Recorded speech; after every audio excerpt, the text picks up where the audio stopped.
Hello बच्चों, कैसे हैं आप लोग। क्लास 8th वालों, आपके 2 पार्ट आ चुके हैं और सबको अच्छे लगे हैं वो पार्ट्स। पूरा फुल डिटेल है, ये सारी चीज़ें आप लोगों ने पढ़ लिया था कि इरिगेशन कैसे करते हैं, ठीक है ना। सबसे पहले आप लोगों ने क्रॉप पढ़ा, उसके बाद आपने टाइप ऑफ क्रॉप पढ़ा, फिर आपने पढ़ा कि हम खेती कैसे करते हैं, ठीक है ना। सबसे पहले आपने पढ़ा प्रिपरेशन ऑफ द सॉइल कैसे करते हैं, सीड कैसे बैठाते हैं, ठीक है ना। मैन्योर और फर्टिलाइज़र डालते हैं, क्या फ़ायदा क्या नुकसान उनका होता है। फिर आपने इरिगेशन देखा कि पानी की कमी अगर हो तो क्या करेंगे, पुराने ज़माने में कैसे करते थे। आज का जो टॉपिक है कि आपका है हार्वेस्टिंग, है ना। हार्वेस्टिंग का मतलब क्या है, अब आपकी फसल तैयार हो चुकी है, कीड़े मकोड़ों से आपने बचा लिया है, पानी वानी भी डाल दिया है, अब खुशियों का दिन आ गया है, रिज़ल्ट का दिन आ गया है, यानी आपकी कटाई का दिन आ चुका है। सबसे पहली चीज़ तो आसपास अभी जल्दी आपने अपने आसपास देखा होगा गेहूं की कटाई, है ना। तो वहाँ से भी आप अंदाज़ा लगा सकते हैं। तो हर चीज़ ज़रूरी नहीं कि आप हर चीज़ को रटें, और कुछ चीज़ों को ऐसे भी समझ सकते हैं। देखिए हार्वेस्टिंग, तो harvesting is the process of cutting and collection. तो आप इसमें क्या करते हैं, आप एक तो कट करते हैं, तो फसल को जाहिर सी बात कट करेंगे और कलेक्शन करेंगे। अब ऐसा तो है नहीं कि आप कच्ची फसल काट देंगे, मेच्योर क्रॉप को ही काटेंगे, जाहिर सी बात है। तो हार्वेस्टिंग क्या सिंपल सा है, collecting the finished crop from the field. तो फिनिश क्रॉप यानी क्रॉप तैयार हो चुकी है। अब तरीका क्या, अच्छा इसका मतलब क्या है, गेटिंग द रिवार्ड, है ना। जितना वर्क अभी तक आपने किया फार्मिंग के अंदर, इतनी मेहनत किया, है ना, तो उसका जो रिवार्ड लेने का वक्त है, उसका जो इनाम लेने का वक्त है, वही क्या होता है, हार्वेस्टिंग होता है। एक तरीका तो क्या है बेटा, मैनुअल हार्वेस्टिंग होती है। मैनुअल का मतलब आप हाथ से कटाई करते हैं, ठीक है ना। तो मैं कंबाइन पे थोड़ी देर के बाद आता हूँ जानबूझ के, ताकि आपको समझ में आ जाएगा, समझिएगा। अब जैसे ही मान लीजिए आपने हाथ से कटाई कर दिया है और एक मशीन से कटाई किया है, तो अभी मैनुअल का मतलब हाथ से कटाई कर दिया है। अब कटाई करने के बाद क्या होता है, सबसे पहले देखिए ये वर्ड सबसे इंपॉर्टेंट है, थ्रेशिंग। यही सबसे ज़्यादा, अगर मैं कहूँ कोई इसमें पूछा जाता है तो पता नहीं क्यों टीचर सबसे ज़्यादा यही पूछते हैं। शायद हो सकता है कि कन्फ्यूज़न थोड़ा सा होता हो विनोइंग में और इसमें, तो इसलिए पूछा जाता हो, बट पूछते हैं। Threshing is the process of separating grains. आप जाहिर सी बात है कि जो आपने काट दिया है, तो काटने में ये देखिए ये ग्रेन्स हैं, तो आप इस पर अंडरलाइन कर लीजिए। ये जो आपका ग्रेन्स है, अनाज है, इसको सेपरेट करते हैं ना फ्रॉम द हार्वेस्टेड क्रॉप। तो ग्रेन्स का सेपरेशन, सिंपल सी बात है, ग्रेन्स का जो सेपरेशन होता है, अनाज का जो सेपरेशन होता है, उसे ही क्या बोलते हैं, थ्रेशिंग बोलते हैं। It remove of the grain from the stock. तो ये जो स्टॉक होता है, स्टॉक, ठीक है ना, ये जो आपका दिख रहा है, ये डंठी, ये देखिए, ये आपको जो स्टॉक दिख रहा है, ये जो आपको डंठी दिख रही है, स्टॉक है ना, तो यही क्या होता है, स्टाल्क होता है, जिसे डंठी बोलते हैं ना हम लोग। तो ये इस डंठी से फसल को, ग्रेन्स को अलग करना, वही क्या होता है बेटा, थ्रेशिंग होती है। और थ्रेशिंग का तरीका क्या क्या है कि पहले ज़माने में देखिए, सबसे पहला क्या होता है, ये हाथ से देखो, आप देख सकते हो थ्रेशिंग का, कि पहले हाथ से पीटते थे, तख्ते पे पीटते थे, किसी हार्ड सरफेस पे पीटते थे। यहाँ इंपॉर्टेंट है, beating the crop on a hard surface. तो किसी हार्ड सरफेस पे उसको बीट करते थे, है ना, यूजिंग एनिमल ट्रैम्पल, है ना, ये भी यूज़ कर सकते हैं। और यूजिंग मशीन लाइक थ्रेशर। तो आजकल क्या होती है बेटा, थ्रेशर मशीन यूज़ होती है। तो देखो ये लिखा हुआ, तो जैसे example, removing wheat grain from the harvested wheat plant, ये सिंपल सी। तो थ्रेशिंग का एक वर्ड आपको याद रखना है। थ्रेशिंग का मतलब, जब आपने हाथ से कटाई कर दी है, तो आपके पास जो डंठल आई है, बड़ी बड़ी जो बोझ बांधे हुए हैं, पूरे के पूरे देखो ये गट्ठर और जो बोझ बांधे हुए हैं, उसको ड्रम पे पीट कर ग्रेन्स को अलग करना। या सिंपल सी बात है कि आप मशीन से इसको अलग कर सकते हो, ठीक।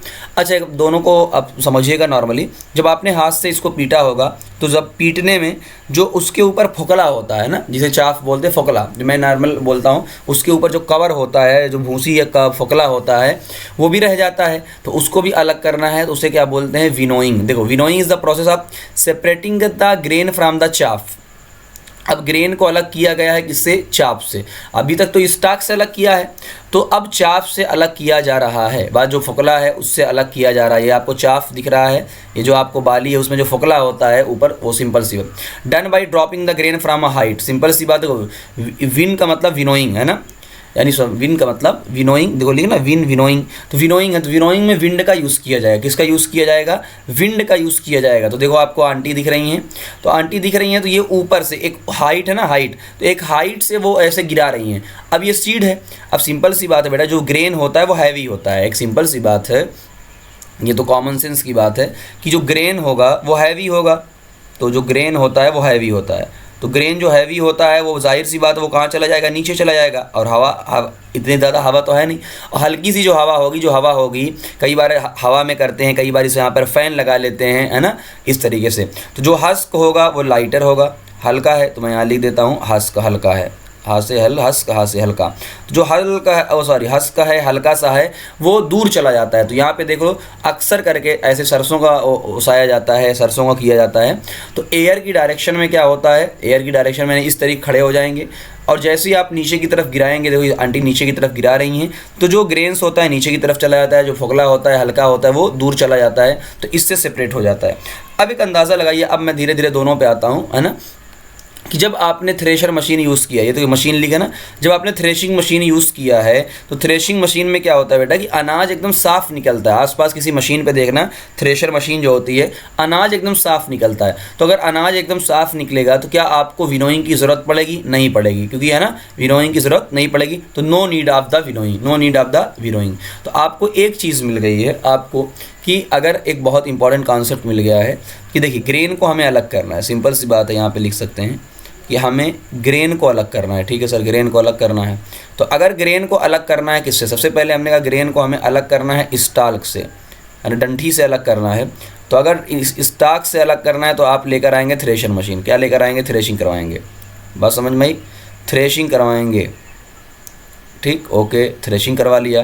लेकिन अगर दे दिया कि आपको ग्रेन को अलग करना है चाफ से, चाफ, ठीक, और कई बार इसे हस्क, ठीक, जो भी हस्क है, इससे करवाएंगे तो क्या हो जाएगा? विनोइंग। क्या करवाना पड़ जाएगा आपको? विनोइंग। बात समझ में आ गई? इतनी सी बात है और कुछ भी नहीं। तो इसमें फालतू में लोग कंफ्यूज रहते हैं। अब ये देखिए, तो अभी तक आपने हार्वेस्टिंग में क्या किया है? आपने काटा है और उसको छांटा है। सिंपल सी बात है, काटा है और छांटा है। काटने को बोलते हैं हार्वेस्ट करना, और थ्रेशिंग वगैरह इसके अंदर आता है। अब होता क्या है, एक मशीन आती है जो अपने घर पे धान गेहूँ काटने वाली मशीन है। इस मशीन को बोलते हैं हार्वेस्टर या कंबाइन। इसका बहुत अच्छा वर्ड है कंबाइन। कंबाइन मतलब नाम में ही क्या है? कंबाइन, यानी कुछ कंबाइन किया गया होगा। कुछ क्या किया गया होगा? कंबाइन किया होगा। कंबाइन का मतलब क्या है? कम से कम दो चीज़ें जुड़ना, उसे ही क्या बोलते हैं? कंबाइन बोलते हैं ना। अब कंबाइन में क्या है? It is a combination of harvester, यानी इसने काटा भी है और साथ में छांटा भी है, थ्रेशर। तो भाई जाहिर सी बात है, मशीन फसल को काटती है। आपने देखा, देखो आगे से काट रही है, आगे से काट रही है, पीछे से भूसा निकाल रही है और साथ में अनाज भी दे रही है। यानी जो काम अभी तक आप काटते थे, पीटते थे, थ्रेशिंग मशीन में, विनोइंग में करते थे, वो सारा काम कौन करता है? मैकेनिकल हार्वेस्टिंग, यानी कंबाइन। तो अब बात समझ में आ गई होगी, इसलिए इसको कंबाइन बोलते हैं। अब ये आता है storage of grain. Storage of grain बहुत हार्श नहीं है। अब आपने काट भी लिया, अब आपको स्टोर करना है। तो गेहूं या धान कोई भी ऐसे फसल ख़राब ना हो, तो एक क्वेश्चन सबसे पहला बनता है, मैंने यहाँ ऐड कर दिया है, what are some challenges faced by the farmer. कुछ चैलेंजेस बताइए जो फार्मर फेस करते हैं जब स्टोर करते हैं। सबसे पहला चैलेंज आता है बेटा पेस्ट और इंसेक्ट का। आपको दिख रहा है, सबसे पहले grain can be eaten or damage by insect. ठीक है ना, रोडेंट या वार्म, जो भी कीड़े मकोड़े हैं, इंसेक्ट हैं, ये लोग खा जाते हैं या डैमेज कर देते हैं किसी वजह से। तो ये पेस्ट और इंसेक्ट का पहला तो आपको हाईलाइट करना है। यहाँ पहला चैलेंज पेस्ट और इंसेक्ट का, कीड़े मकोड़ों का हमेशा खतरा लगा रहता है। दूसरा फंगल ग्रोथ। फंगल ग्रोथ का मतलब क्या? देखो जैसे कि एग्जांपल, ब्रेड ख़राब हो जाता है, ब्रेड के ऊपर आपने देखा होगा हल्का नीला नीला सा, या हम लोगों को दांत खाज खुजली होती है तो वो भी फंगस का होता है ना, फंगस का। इसी तरीके से यार मोशन, जब नमी होती है किसी भी गेहूँ के अंदर, किसी भी फसल के अंदर जब नमी होती है, और इन लोगों को नमी ही चाहिए होती है, हल्की सी गर्मी हो, हल्की सी नमी हो। इसीलिए देखो जब गर्मी आती है और हल्की सी नमी होती है तो बहुत ज़्यादा ईचिंग की प्रॉब्लम होने लगती है। तो उसका रीज़न यही है कि जो फंगल ग्रोथ है उसको क्या चाहिए? हल्की सी गर्मी हो, गर्मी के साथ नमी हो, मॉइस्चर हो। तो फंगल ग्रोथ क्या करती है? यही देखो, moisture in grain lead to fungus और मोल्ड स्पॉइलिंग द क्रॉप। ये भी क्रॉप को क्या कर देती है? ख़राब कर देती है। तो फंगल ग्रोथ हो गया। तीसरा पुअर स्टोरेज फैसिलिटी। मान लीजिए क्या है कि आपके पास खेत तो बहुत ज़्यादा है, लेकिन फसल भी बहुत ज़्यादा हो गई ईश्वर की कृपा से, लेकिन आपके पास फैसिलिटी नहीं है कि आप उसको स्टोर करें, तो भी प्रॉब्लम होगी कि नहीं है। तो lack of proper godown bin or air tight container ना। एयर टाइट इसीलिए कि कहीं ऐसा ना हो कि एयर जाए और ख़राब कर दे अंदर, ठीक है ना। रिएक्शन होने लगती है बहुत सारी, और बहुत सारे ग्रोथ होने लगते हैं फंगस वगैरह, पेस्ट वगैरह के, ठीक है ना, बैक्टीरियाज के। Poor storage. चौथा वेदर प्रॉब्लम। मान लीजिए रेन है या ह्यूमिडिटी है तो ये गीला कर सकता है। अगर मान लीजिए अचानक से बारिश आ गई और आपने प्रोटेक्ट नहीं किया तो एक वेदर प्रॉब्लम भी हो सकती है, गीला भी कर सकता है, इससे भी हमारी फसल ख़राब हो सकती है। Theft and animals. ग्रेन में बी स्टोलन और डैमेज बाई एनिमल। अब रैट हैं, बर्ड हैं, चूहा वगैरह काम क्या होता है? यही तो होता है, फसल को काटना, खाना, बर्बाद करना, है ना। बर्ड्स हैं या कोई जानवर ही है, इनसे भी क्या हो सकता है, स्टोल किया जा सकता है, या कोई इंसान ही चुरा ले, क्या कर लोगे। Lack of knowledge, some farmer don't know how the correct way dry. अच्छा, ये भी होता है कि बहुत सारे किसान ये भी नहीं जानते हैं कि फसल को रखना कैसे है, कि उसमें पानी की कितनी अमाउंट होनी चाहिए, कि पानी ना लगना चाहिए, है ना। ये सारी चीज़ें भी लैक ऑफ नॉलेज। तो कहीं ना कहीं 6 चीज़ें हैं, आपसे 2-3 चीज़ें पूछी जाती हैं, तो आप अंदाज़ा लगा के खुद ही लिख सकते हो। इसलिए मैं हमेशा कोशिश करता हूँ कि साइंस आप कॉमन सेंस में यूज़ करो, है, रटो मत चीज़ों को। ये कॉमन देखो, जितने भी पॉइंट आपने लिखे, पेस्ट इंसेक्ट के, फंगस ग्रोथ के, पुअर स्टोरेज फैसिलिटी है, वेदर प्रॉब्लम है, चोरी कर जाना है, ये सारी चीज़ें बेटा कॉमन सेंस है। आप कॉमन सेंस से अंदाज़ा लगा सकते हो सारा। अब आते हैं हाउ फार्मर स्टोर ग्रेन्स, कैसे। जो ट्रेडिशनल मेथड आपको दिख रहा होगा, बम्बू बिन है, अर्दन पॉट है ना, इस तरीके से, और जो आपको दिख रहा होगा बड़ा बड़ा बना के रख देते हैं पूरा का पूरा। तो ये सारी चीज़ें कैसी हैं, ये सारी की सारी चीज़ें पुराने तरीके से हैं। अब जो मॉडर्न मेथड, उसमें क्या है, हर्मेटिक स्टोरेज बैग है, नाम खाली आपको नया नया गोडाउन आ गया है बड़ा बड़ा, है ना ये। और लास्ट में आता है सिलोज, है ना, ये वाला थोड़ा सा मॉडर्न है, आपको बड़ी बड़ी इंडस्ट्री, बड़ी बड़ी जगह आपको दिख जाएगा। सिलोज क्या होता है, silos are tall cylindrical structure store to bulk material. Bulk मतलब क्या होता है, बहुत ज़्यादा। तो अगर बहुत ज़्यादा आपको स्टोर करना है तो आपको सिलोज का यूज़ करना है। वीट है, कॉर्न है, rice, they are design to product the grain from the moisture. तो ये ऐसे डिज़ाइन ही किए जाते हैं कि मॉइस्चर से, पेस्ट से, स्पॉयलेज ख़राब होने से, ठीक है ना, ये सारी चीज़ें किया था। मॉडर्न में यही सबसे, देखो यहाँ पर ये सीलो बना हुआ है, आउटलेट आपको दिया है पूरा, तो इतने अच्छे तरीके से पूरा सील है, ग्रेन सीरियल ग्रेन्स हैं, एक्सेस हैश है, तो सारी चीज़ें बहुत बेहतरीन तरीके से बना के रखते हैं ताकि थोड़ी सी भी दिक्कत इसमें ना हो। तो ये था पूरा का पूरा, आपने फसल चैप्टर पूरा का पूरा पढ़ लिया है। अब एक आध टॉपिक छोटे छोटे बचे हुए हैं, और वो है ग्रीन रिवोल्यूशन। ग्रीन रिवोल्यूशन क्या है बेटा, ग्रीन रिवोल्यूशन पहले 1 बाय 1 चर्चा करते हैं इस पर।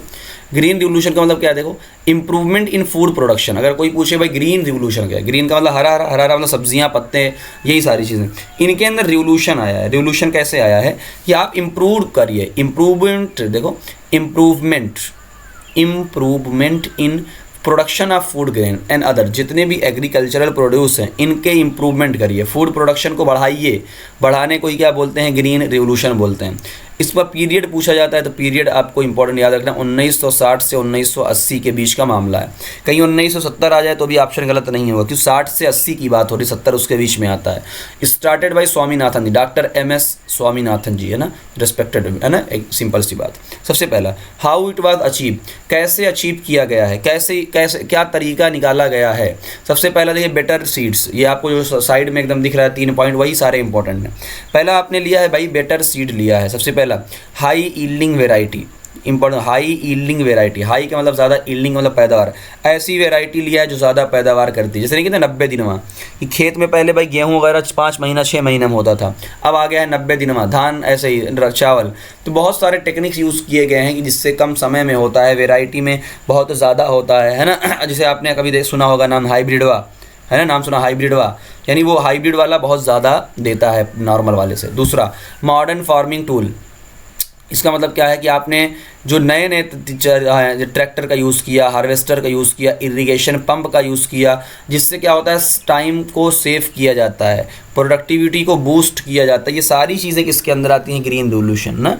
तो एक तो आपने सीड अच्छा लाए, सीड ही सबसे इंपॉर्टेंट है। उसके बाद आपने मॉडर्न फार्मिंग टूल्स यूज़ किए। लास्ट में आपने फर्टिलाइज़र वगैरह का भी यूज़ किया, यूज़ ऑफ फर्टिलाइज़र। तो यानी ये 3 तरीके हैं, जिसे जो दो आप जानते थे, सेकेंड और थर्ड। बेटर सीड वाला आपको याद रखना है कि high yielding variety, HYV, high yielding variety. तो ये था ग्रीन रिवोल्यूशन। उसके बाद एक टॉपिक आता है आपका क्रॉप रोटेशन। क्रॉप रोटेशन का एक सिंपल सा आपको बताता हूँ बेटा, बहुत सिंपल सा। क्रॉप रोटेशन का मतलब क्या होता है कि एक ही खेत में, बहुत सिंपल तरीका बताता हूँ आपको, पूरा यहाँ पढ़ने को मिल जाएगा, मैं आपको सिंपल बताता हूँ। देखिए, आपके खेत के अंदर जब बार बार फसल आप बैठा रहे हैं, मैं एग्जांपल लेता हूँ गेहूँ, जब मेरी बातों को सुनिएगा, मैं लिखूँगा पूरा नहीं। मैंने बैठाया गेहूँ, अब जैसे ही वीट मैंने बैठाया, सीरियल क्रॉप है, तो ये बहुत ज़्यादा नाइट्रोजन का यूज़ करती है। अब जब ये बहुत ज़्यादा नाइट्रोजन का यूज़ कर लेगी तो ज़मीन के अंदर नाइट्रोजन की हो जाएगी कमी। और अगर फिर से अगली साल आपने कोई ऐसा प्लांट बैठा दिया जिसको नाइट्रोजन चाहिए, तो भाई जाहिर सी बात है नाइट्रोजन उसको मिलेगा नहीं, तो पैदावार कम हो जाएगी। तो हम ऐसा करते हैं कि जैसे ही गेहूँ बैठाया और उसने लिया नाइट्रोजन, अब नाइट्रोजन की कमी आ गई है, तो हम सेकंड ईयर में या सेकंड सिस्टम में, सेकंड टर्म में हम वो क्रॉप बैठाते हैं जो नाइट्रोजन देती है ज़मीन के अंदर। जैसा कि लेग्यूम प्लांट्स होते हैं। कौन से प्लांट्स होते हैं बेटा, लेग्यूम प्लांट्स। आपने क्लास 7th में पढ़ा था कि प्लांट डायरेक्टली नाइट्रोजन नहीं ले पाते हैं, तो क्या करते हैं, कुछ प्लांट्स ऐसे होते हैं जिनके अंदर बैक्टीरिया होते हैं, लेग्यूम प्लांट्स होते हैं, राइजोबियम बैक्टीरिया होते हैं, वो नाइट्रोजन ज़मीन के अंदर बनाते हैं।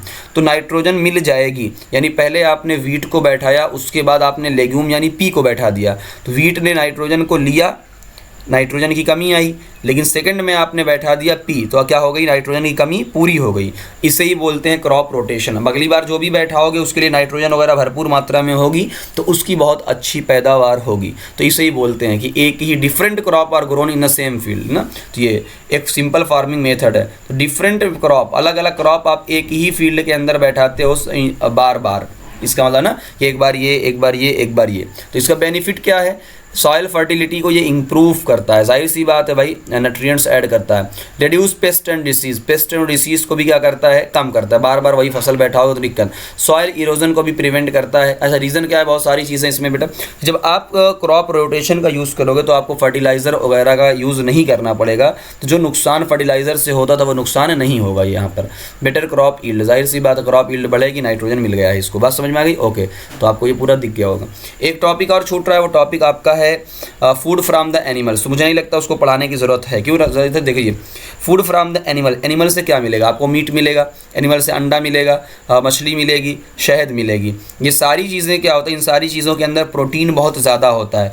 Essential amino acid, amino acid क्या होते हैं, अमीनो एसिड से ही मिलकर क्या बनते हैं, प्रोटीन बनते हैं। तो सारे काम के मोस्टली इंपॉर्टेंट अमीनो एसिड सब उसी के अंदर होते हैं, बात समझ में आ गई। ये सारी चीज़ों का आपको ध्यान देना है। तो ये चैप्टर पूरी तरीके से 100% ख़त्म होता हुआ, एक सिंगल टॉपिक भी, चीज़ें भी नहीं छोड़ी गई हैं। तो ये सबसे बेहतरीन तरीके से आप पढ़ सकते हो, और मे भी हो सकता है इतना बेहतरीन मिले ना मिले कहीं पर, बट ये सबसे परफेक्ट है, आप हर तरीके से रिवाइज कर सकते हो। 3 पार्ट इसका है, बात समझ में आ गई।